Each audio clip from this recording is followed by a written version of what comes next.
Hey everyone, I have not gone live in a while, so welcome to my live. You guys, yesterday I posted my back office. You guys know Robert is a fan of that for sure. He's like, documentation beats conversation, so I'm like, you know what, I'll just share my back office because I know people are curious, like what does it look like when you hit the top? You know, what is possible? I think that's what most people want to know. What's possible? So I shared my back office. A lot of people are like, how big is your team? And I had no idea, honestly, until yesterday. I am not the kind of person that stalks my back office, although I encourage you to be. I have no idea, honestly. I have like a perfectly balanced business, and it just happened that way. So I'm going to share with you guys some things that I learned along the way. So I joined My Daily Choice in 2014 as an affiliate. Josh and I were not really dating. I mean, we were kind of just like starting to date, and brand new boyfriend and girlfriend. I had an upline. I had a few uplines actually. They all didn't last the test of time. So I just my position just compressed until I hit the top because other people quit. So timing for sure is an important thing.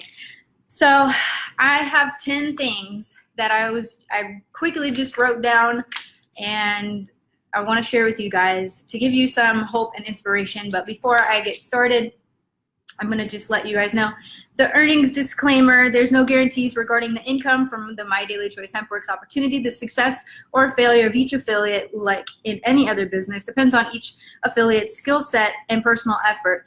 Earning levels for independent affiliates are examples and should not be construed as typical or average. Income levels. Achievements are dependent upon the individual affiliates' business skills, personal ambition, time commitment, activity, and demographic factors.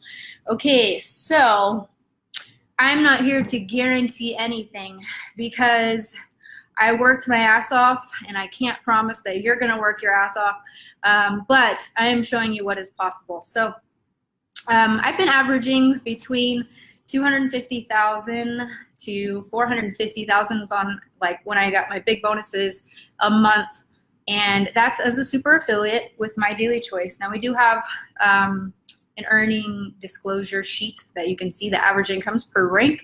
If you're interested in that, I can post it in the comments after this video. But if you guys also have questions during this live, feel free to comment in the comments, and I'll get back to you guys either after this call, or if I can see them live, I'll answer them quickly here. So you guys, I've been in the network marketing industry for 12 years on and off. My first business was Quick Star when I was 18 years old. Turns out that was Amway, and I didn't even know it. I was actually recruited by a friend that I met in band as a junior hire, and I remember feeling so ruined after I went to that first meeting because I was 18, getting ready to go to college, getting ready to start my career, and you know, all that outside of high school. And here I went to this network marketing meeting where they're drawing circles on the board talking about Ray Kroc and the McDonald's franchise, and I'm thinking to myself, that makes a lot of sense, actually, and maybe I'll give this a shot. And it didn't work for me because I was not developed as a person at the time. I was just a crazy kid at the time. What I did instead was I got pregnant, and then I got married, well, married then pregnant, and started my life kind of off to a rough start. And forgot about network marketing for a few years until I realized that military paychecks were not that much, and I needed something to supplement this income. I joined the military in 2008. You know, that also brought me back into thinking like maybe I should try network marketing again. And it wasn't until 2012 that I really started getting serious about it. I joined a couple companies. I got terminated a few times. What a rocky road that was. If there was a rule that I didn't like, I found it right away, for sure. So I met Josh in 2014, a few months before we launched My Daily Choice, and I said, listen, I'm quitting network marketing. It's a scam. Like, there's no way that you can make money in this, because my previous company before that was like, oh, we don't have a girl with short hair on stage yet. We can give you a rank, and then you can go up there and talk in front of the masses and cheer them on. And I was like, well, how does that duplicate? I can't go up on stage and tell people they can do it too if I know they can't, because the company's rigged for the owners instead of the affiliates. So I told Josh, I'm done with network marketing. And he said, what if I do it differently? And I said, maybe this can work if you do it differently, because I can trust you, but I can't trust anyone else. So we got started with My Daily Choice November 2014, and I had 3 sprays to sell. And gonna be honest, I was very, very excited my first month. My first 7 days, I earned almost $4,000 in commissions. And I was like, wow, this comp plan pays like way more than anything else I've ever seen out there. And I hit 25K rank my first month in business with My Daily Choice. And that gave me enough hope to know that this could work. And I think that is one thing that's awesome about our business is we do pay you right away. So you do get that little spark of inspiration, like maybe this can work. So fast forwarding to 2017 with the launch of Hempworx. I actually got sick in 2014 too, and I had struggled with my health for the next 3 years up until that point, until we got involved in the hemp business and the CBD oil business. And that drastically changed my life to the point where I did not even care about money anymore, that I just needed to get this product out to the masses. And I just like had this vision instantly, and I just ran with it. And I'm going to tell you some of the things that I did. 90% of these, or maybe even 100% of these things, are psychological. So if you're thinking there's no way that I can make what Jenna makes, or Kristen and Travis, or Judy and Barb, and all these people that are hitting these top ranks, then maybe this is for you, because I was in your position before. I was the person that talked shit to myself all day long, and I had the worst inner roommate in my head. Like you wouldn't believe, you know? And so this is my steps. So this is how I went from broke to 10,000 a day online. I didn't go to work. I didn't change my wardrobe, you guys. I went to a couple events. That was it. Amazing. So this is all online. Okay, so number 1, the first thing that I did, and there are 10 things that I did that I can really grasp, that I feel like I could teach to you. The first thing that I did was I rewired my brain. So if you're taking notes, write it down, rewire my brain. And the reason I say that is because when we are born as little babies, we go home to our families, and then pretty much immediately our families begin to indoctrinate us with what is fact, what is real around us.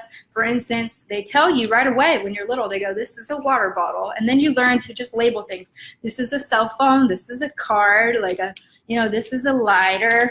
Don't ask me why I have a lighter. You should know why. But they tell you what everything is, right? This is a bird, this is a window, this is a light, lamp, whatever. And what it is. And we start believing what our parents are teaching us or what we're learning in school. They tell us what the letters look like and how to read and all this stuff. And so we just accept it as face value that these are facts. But just imagine if you lived your life and nobody told you anything. Then you would be living in a world full of magic. If you saw flying birds throughout the air, if you saw airplanes and you didn't know what they were, everything would be magical. So I decided that I was going to rewire my brain and pretty much dump everything that I ever learned into the trash can. I decided that there was no limit. There was nothing that I knew for sure, and that anything was possible. Anything, like anything. You know, and I went from being raised in a Christian church, and then I went to the extreme of becoming an atheist. And so at this point in my life, I was just like, I'm throwing it all away, and I'm just going to see what comes out of this. I'm going to rewire my brain. So my suggestion to you is to take your brain off of the default setting that you've been programmed with. Okay, there's a reason why your TV is called TV programming. There's a reason why it's called entertainment, entrapment. Okay, I decided to rewire my brain. So that's the first thing you have to do, is throw everything that you know to be true away in the trash can. Put it in the trash can. Stop listening to people that are not giving you good advice. Don't read books that are bringing you down. Don't watch TV shows that are toxic that are giving you bad energy. I don't watch scary movies because they stress me out. And as my friend Nadia Melton has said about scary movies, she says, I don't pay for stress. And I agree with that. I don't pay for stress. So you have to really begin to challenge yourself. And I feel like this is the step that most people get hung up on because they're so sure of the facts in which they live their life. Well, I got the job, I got the degree, I got the husband, I got the kids, I got the house, I did it all right. So why am I unsatisfied? Why am I unfulfilled? And why can't I achieve my true heart's desire? And that's because you've kept yourself down, right? When you're kids, you know, my sons, one of them wants to be a magician, one last year wanted to be a construction worker, and now he's just like, whatever, I don't know yet. And I feel like instead of living in a world where people are embracing your wild ideas, we live in a world and a society that tells you you're crazy for thinking differently. So the first thing is rewire your brain. Open yourself to all possibility completely. So that's number one. Number two, I started saying yes to uncomfortable situations. Okay, so I started saying yes. So if you guys have seen, I think it's called Yes Man with Jim Carrey. It's a movie, and he goes around and he starts living his life where he just says yes to everything instead of no. Because I had realized I had been in a place in my life where I was saying no to everything. Hey, do you want to go out with friends? No. Hey, do you want to do this? No. Hey, do you want to go here? No. Like I used to be the person that said no all the time. And what I realized was I was actually castrating my opportunities by saying no to everything. So one day I met Jackie Stewart, and she invited me to her house, and I said yes. And normally I would have said no, but I said yes, and she was there, and her sister Judy Stallings walked in, and she became, besides myself, the first person to hit super affiliate in 9 months. So if I had said no to that meet and greet, which I normally would have said no to because I'm like weird and I'm antisocial and I can do online, but offline, people have met me and they're like, you're exactly the same. Pretty much the exact same, but it requires a lot of energy to meet new people, and I'm very like introverted in that regard. I'm very protective of my energy and what I'm allowing into my consciousness. So I became the person that said no. And so number two was I started saying yes to uncomfortable situations. And I don't mean like now you should say yes to go hanging out in a back alley at a bar. No, those are obviously still no's for me, and they should be no's for you too. But start saying yes to opportunities. Don't find an excuse to not be able to take new opportunities, because if you don't take these opportunities, these are the universe's deliveries for you. Like if you are saying this is what I want to achieve and you have an opportunity and you turn it down, how can that vision be fulfilled if you're always saying no to the things that are trying to force you into where you want to be? So number two is I started saying yes. Number three, I thought outside of the box and I got creative.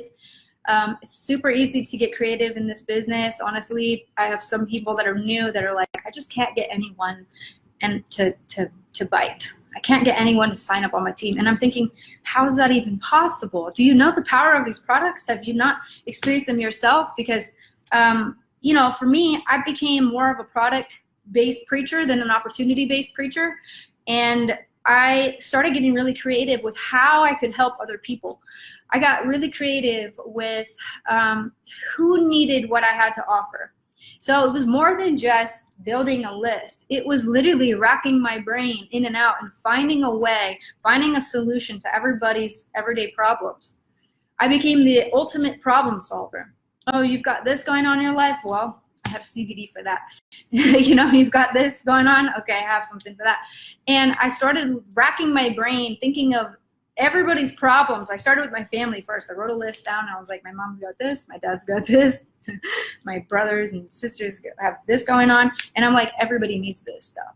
Like, if you're not in the CBD oil business and you're selling something else, God bless you, because I can't imagine having to sell something else. Honestly, I mean, I just know that I know that this is the product that is transforming the world. So I started getting creative.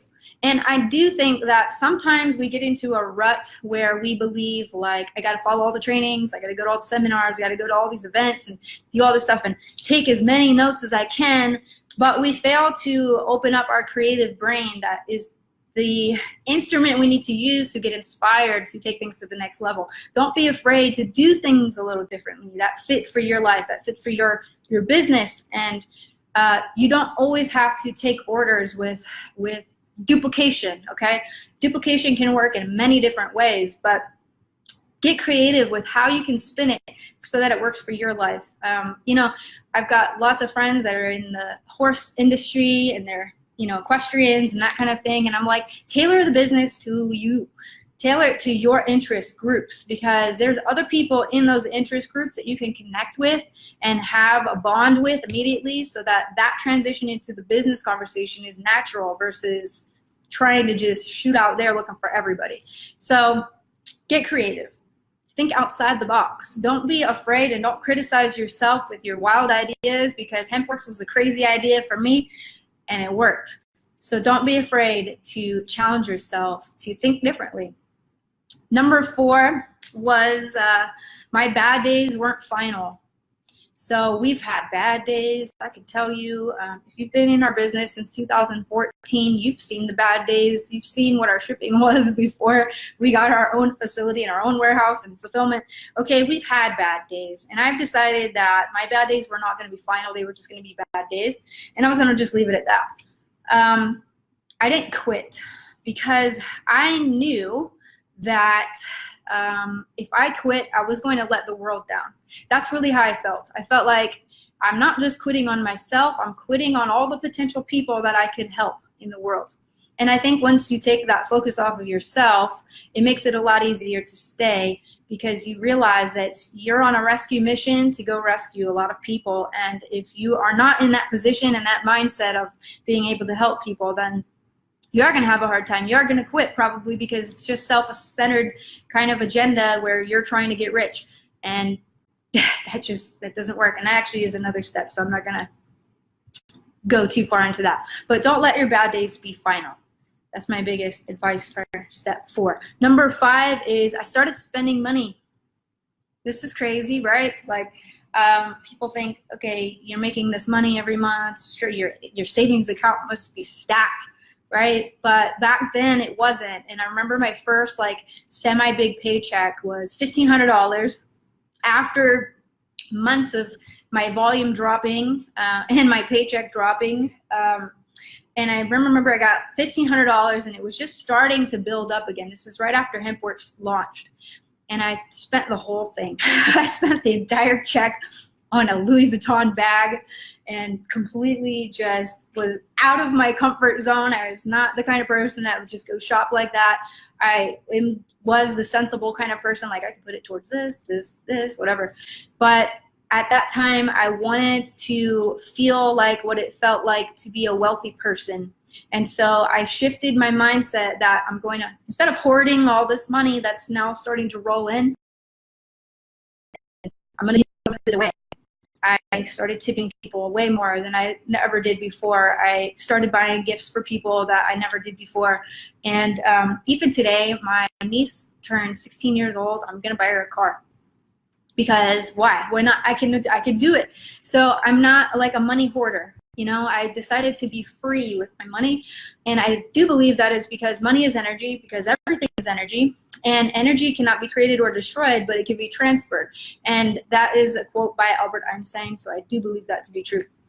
But you guys, money is a flow of energy. And if you're just watching your money stack up in your bank account or maybe decline in your bank account, whatever way you're dealing with right now, you don't want it to just sit there and become stagnant, because then it's not doing anything for the world. It's not doing anything for anyone else. It's not doing anything for you just by staring at it. So I challenged myself to buy things, and I set up my bank account so that I had one account just for spending.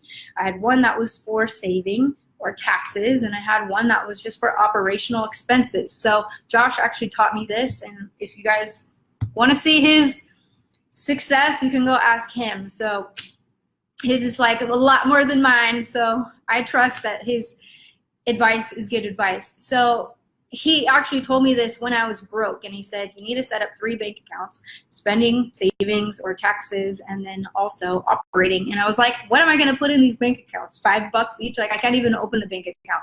And he's like, you're going to have those bank accounts up, but just get them ready, because you need to have this mindset that it's going to be flowing to you.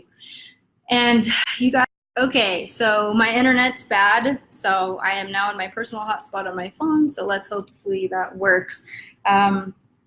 If you're on my other one, please hang up that one and now join this one, because otherwise you're only going to see half the video.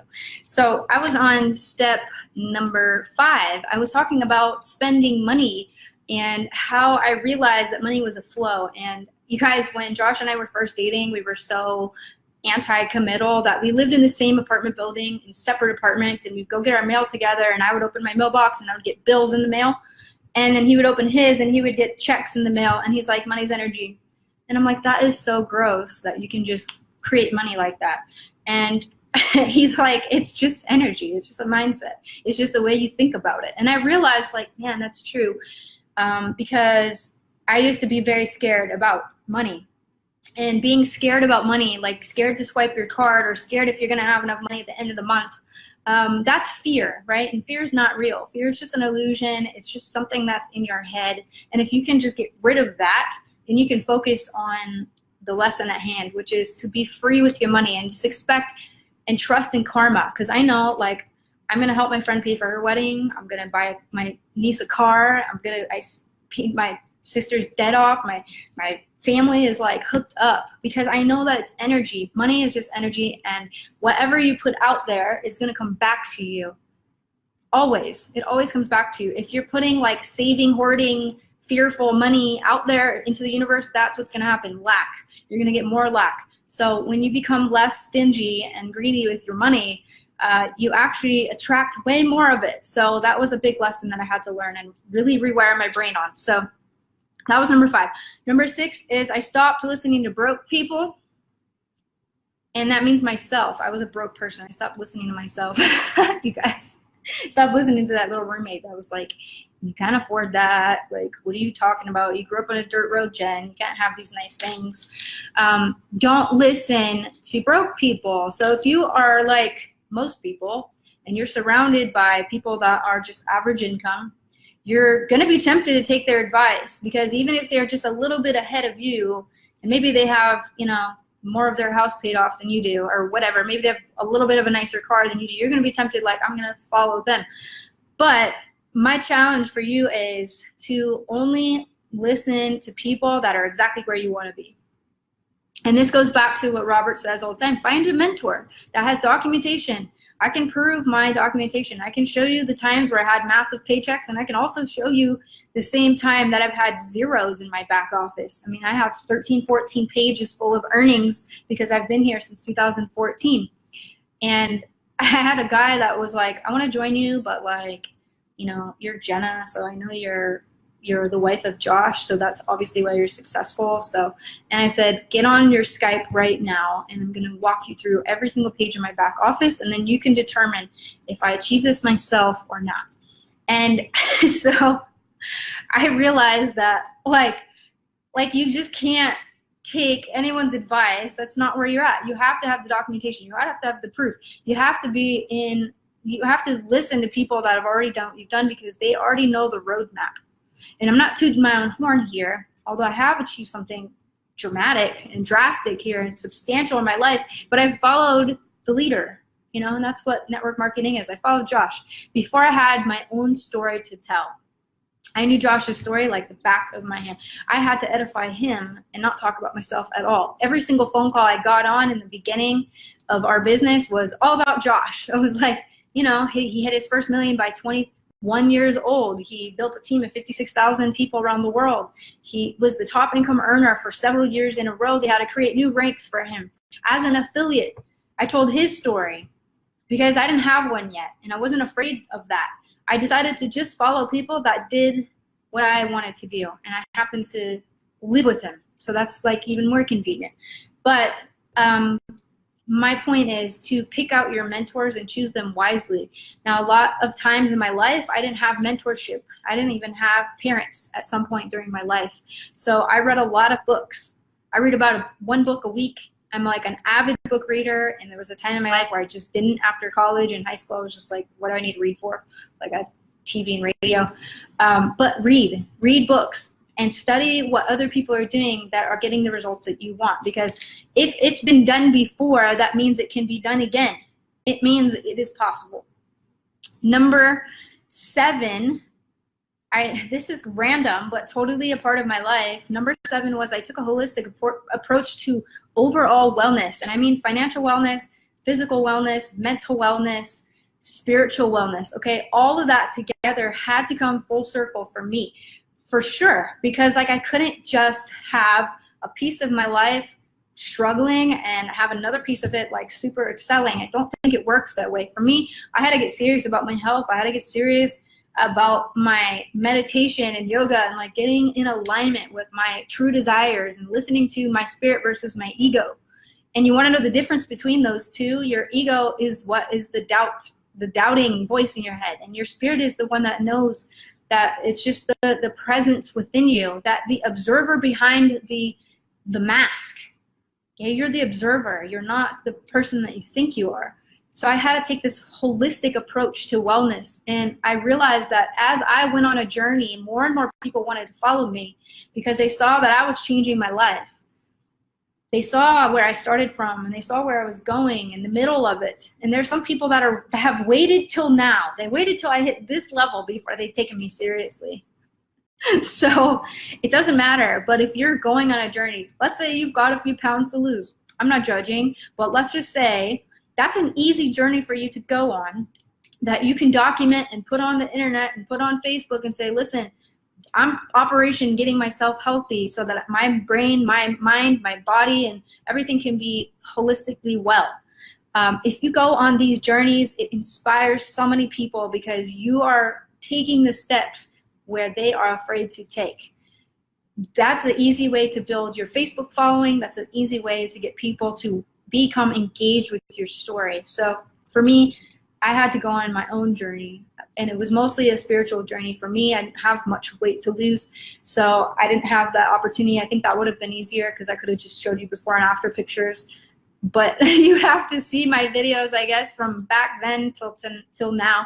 I made drastic personal development changes, and that was the journey that I went on. So I encourage you guys to go on a journey and document it.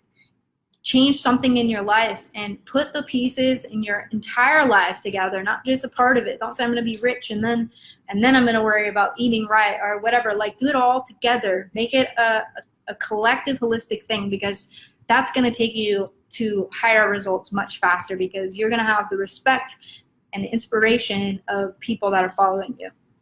Number 8, I led with my heart and my passion.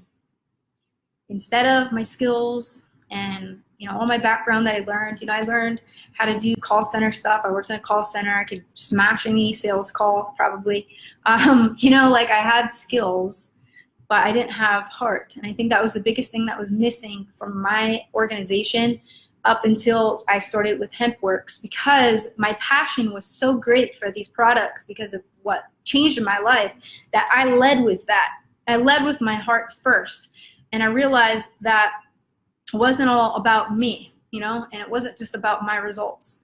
And I think if you can do that, I always teach people, even in the corporate office, as we're hiring new people, I say, hire people or recruit people with heart and then teach them the skills.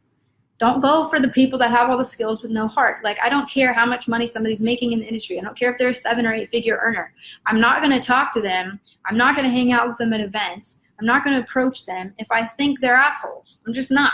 Like, if their ego is bigger than the whole room, I'm avoiding them.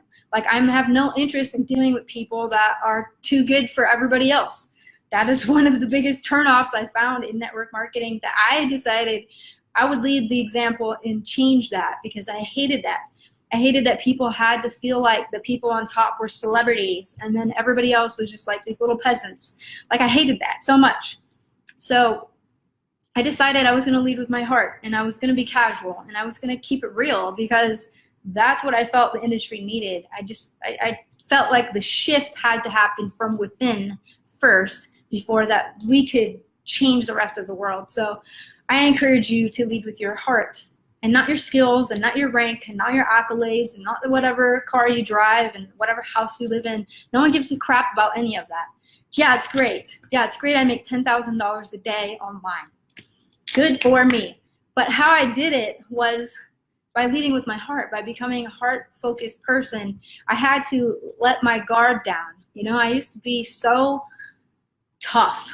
You know, I used to be like, people call me the ninja and all this stuff. And I used to have this like shield around me all times because I'd been hurt so many times. And I just kept this shield over my heart, and I never let anybody in because I didn't want to get hurt. I didn't want to be vulnerable. And my biggest thing I can teach you guys is to keep your heart open. Because if your heart is not open, then you're going to have a really hard time connecting with people on a real level. And I learned that because of Josh, because he's the first person that I really fell in love with. And he inspired me to change who I was. In fact, I even decided to get therapy at one point. I went into the shrink's office and I was like, apparently there's something wrong with me because all my relationships are falling apart. I'm broke and I'm going bankrupt and nothing is working right in my life. So apparently I'm the common denominator and it's me.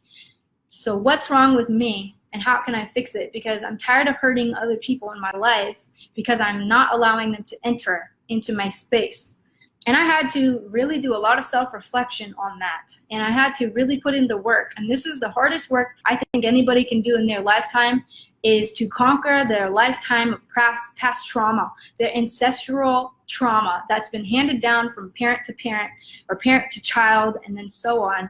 I think that's the biggest thing that we can learn to do, is learn to leave our heart open and to keep it open all the time and not to be afraid to become vulnerable or being exposed. I think it's a perfectly honorable thing to keep your heart open and let people experience the realness in you so that they can be inspired to open their hearts as well.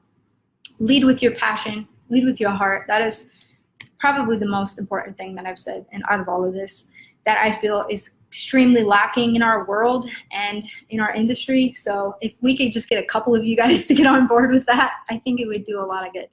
Number 9, this kind of goes with number 8, but number 9 is I stopped thinking about myself. I became selfless. I used to be a really selfish person. I used to not care about anyone, or I thought I did, but I would not show them accordingly. I just didn't have love in my life. You know, and because of that, I was only focused on myself and my own problems, my own drama, my own whatever world was happening with me. And I was a narcissist, like flat out. If you Google narcissist, that was me. I was a narcissist. And you know how hard it is to recover from narcissism? It's really hard because it takes a lot to admit it to yourself that you've been a shitty human to other people. So I stopped thinking about myself. You know, people that are like, I'm just so like depressed and like anxious. And I'm like, this is my belief, and I don't know if it's true or not, but this is why I believe, you guys, that people that are depressed, and I've been suicidal, I've been on the side of the road, like questioning if I ever want to go back into my house or if I want to run away. I've been in the worst situations you can think of. So I'm speaking from experience here, not judging anybody that's going through a hard time. But for me personally, depression for me was, I'm so focused on myself and my own pain that I literally can't care about anyone else around me. That's what depression was for me. And because of that, I decided I was going to stop thinking about myself. What took me out of the place of being sad and depressed or whatever, what took me out of that was, what can I do to give to somebody else today?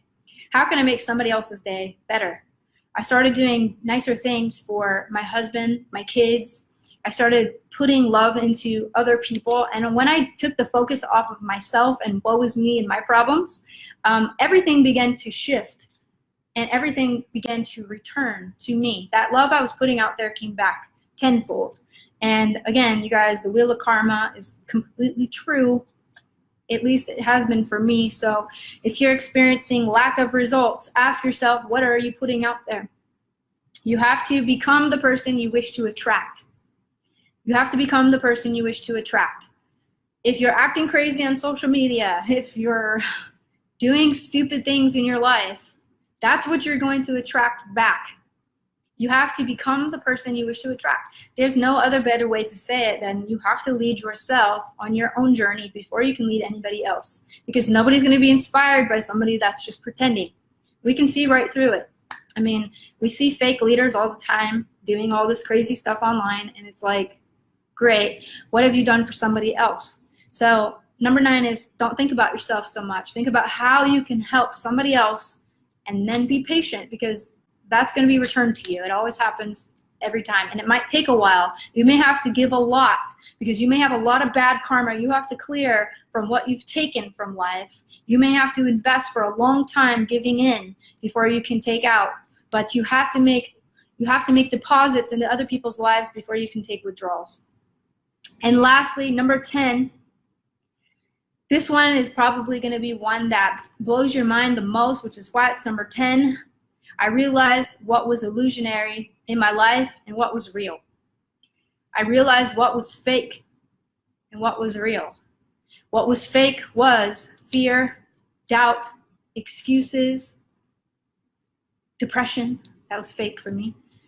Bipolar. They call me bipolar at the doctors. And I said, how do you know that? Is there a scan or something you do? Or you just ask me a few questions and determine that? Yeah. So I had to decide what was real. I had to decide what I was going to reject out of my consciousness and what I was going to accept. And this is going to sound crazy, but you guys, literally on the plane, on the way to the cruise, onto Miami, there was clouds in the air, and the pilot got on the speaker and said, we're in a holding pattern for an hour, and we're gonna be a late flight because the weather is so bad we can't land. And I heard that, and I said, I reject that. I don't want that reality, so I'm not gonna even focus on that, because most people would be sitting there and go, oh, great, another hour. Like, you know, that's what most people would think. But I didn't do that. I just said, it's just weather. I can change the weather. You know, I can change my point of reference. I can change my point of consciousness. So, okay, that's his version of reality. That's the information he's getting. But I reject that, and I'm going to have clear weather. We're going to land, and we're going to have a great trip. You guys, I almost didn't go to this cruise because the weather was thunderstorms every single day, and then there was like hurricanes. And I was like, why are we going on a cruise right now? This is crazy. And it literally every single day was thunderstorm and rain. And I decided that I'm going to fix the weather.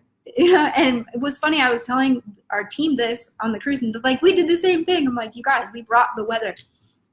But it ended up being sunshine every single day, sprinkled like for a second, and that was it. So you can reject whatever reality you don't want to be a part of.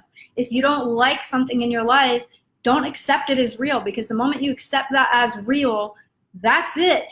It becomes real. Your fear is the most powerfully, energetically charged emotion that you can have. But guess what else is the most powerfully charged emotion that you can have? Love. Love is the opposite. Okay, so don't accept the things that you don't want in your life. You may be sitting in a studio apartment. You can barely afford rent. You may be struggling right now, but that's the reality you can reject. You can reject that. You can say, no, I am not going to continue this way, and this is a temporary holding pattern until I get to my next destination. This is not my final destination, and I'm not finished doing what I have to do here on earth. And whatever I'm going to achieve is already on the way. Like, I imagine myself, when I am manifesting something in my life, I imagine it as easy as I'm ordering something on Amazon. They're shipping so good, you can depend on it, right? And when you order something, you know it's showing up in 2 to 3 days.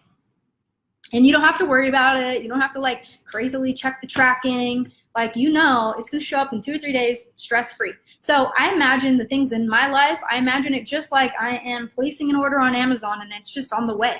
Like, no, like, who is calling Amazon on the first day and saying, where's my package? You know, like, where's my package? Oh my God, it's not here. I'm going to start freaking out. Did it get lost on the first day? No. It's in transit. Your blessings are in transit. Whatever you've put out there that you want to achieve, whatever your vision is on the way. As long as you become a vibrational match to whatever it is you're trying to achieve. Okay, now if you're saying, I want to make $10,000 a month, like, you know, Jenna, or a day or whatever, and then your vibration is low to the point where they don't even make sense together. Like, I'm gonna make this much money, but I'm gonna treat my family bad, and I'm gonna bring bad energy into my home. You're never gonna get there, okay? So you have to have your vision and what you're trying to attract in your life, and you have to raise your vibration to match it.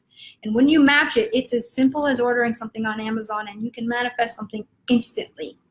You can manifest it instantly. I've been known, and I am crazy to say this, inside of a hotel casino, but Josh can verify this. I will go play poker, and I will tell him what cards are coming out next. And it's not because I'm a psychic, it's because I'm manifesting it. I'm creating it in real time.